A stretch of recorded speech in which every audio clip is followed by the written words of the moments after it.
Tunasema yatimizwe mbingu hapa duniani kama huko mbinguni. Ina maana huko mbinguni yameshatimizwa. Sasa hapa chini njoo mapenzi ya Mungu hayajatimizwa. Ili kwamba yatimizwe, anasema tumuombe ili ayatimize ile mapenzi yake. Haleluya. Na picha ya mapenzi ya Mungu ni nini? Utaiona katika Yeremia 29 mstari wa 11. Biblia inasema, na ajua mawazo ninayowazia. Haya ndio mapenzi yake. Najua mawazo ninayowazia nini? Ni mawazo ya amani, wala si ya mabaya, ili kuwapa tumaini siku zenu za mwisho. Haleluya. Zaburi 115 naamini ni mstari wa 16.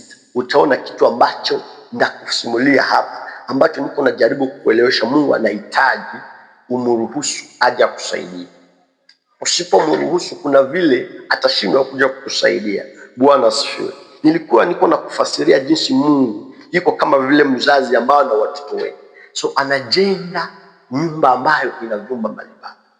Sasa hata kama nyumba ni ya mzazi, ndiye amejenga, lakini akishakupatia chumba cha kwako, labda wewe ni mvulana, wewe ni msichana, na amekupa chumba cha kwako, baba anakamata funguo amekupa, hii ni funguo ya kwako na chumba ni cha kwako.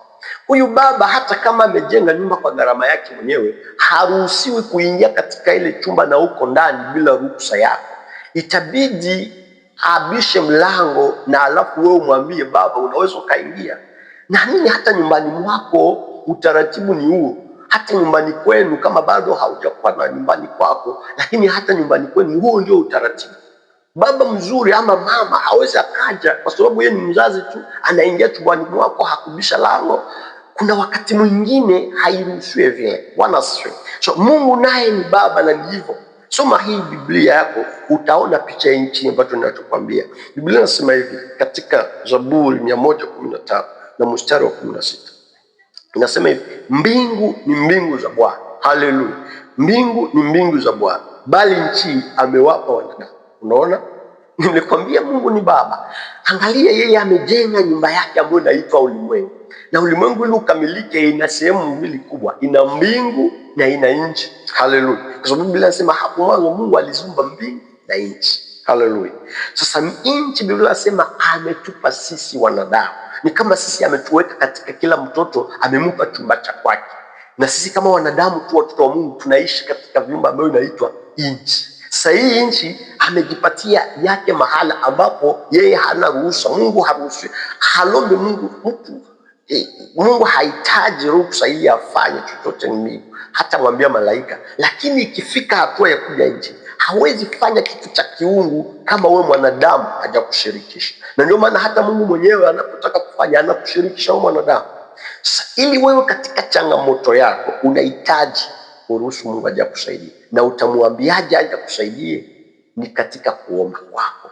Mtu anapoomba ni kama vile unaambia Mungu, ninahitaji msaada wako. Ni kama vile unakuwa vile umejifungia ndani, so uko unaita mtu ambaye yuko nje akufungulie mlango. Haleluya.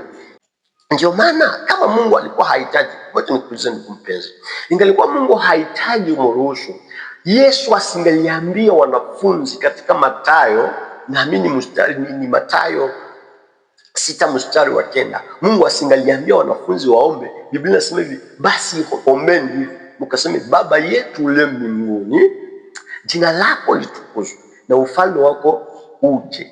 Mstari wa 10 unasema mapenzi yako nayo yatimizwe. Kwa nini kama Mungu kabisa hana haja tumruhusu? Kwa nini Yesu atuambie sisi ndio tuombe Baba mapenzi yake yatimizwe?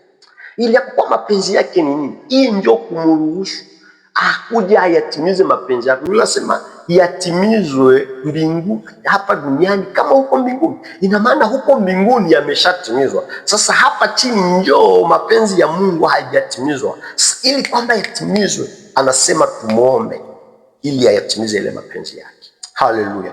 Na picha mapenzi ya Mungu ni nini? Utaiona katika Yeremia 29 mstari wa 11. Biblia inasema, na ajua mawazo ninayowazia. Haya ndio mapenzi yake. Najua mawazo ninayowazia nini? Ni mawazo ya amani, wala si ya mabaya, ili kuwapa tumaini siku zenu za mwisho. Haleluya. Naamini umeanza elewa, naamini umebarikiwa na umeelewa ya kwamba maombi yako ina umuhimu kubwa sana, ina faida kubwa sana katika maisha yako. inatakiwa uruhusu Mungu aje akusaidie.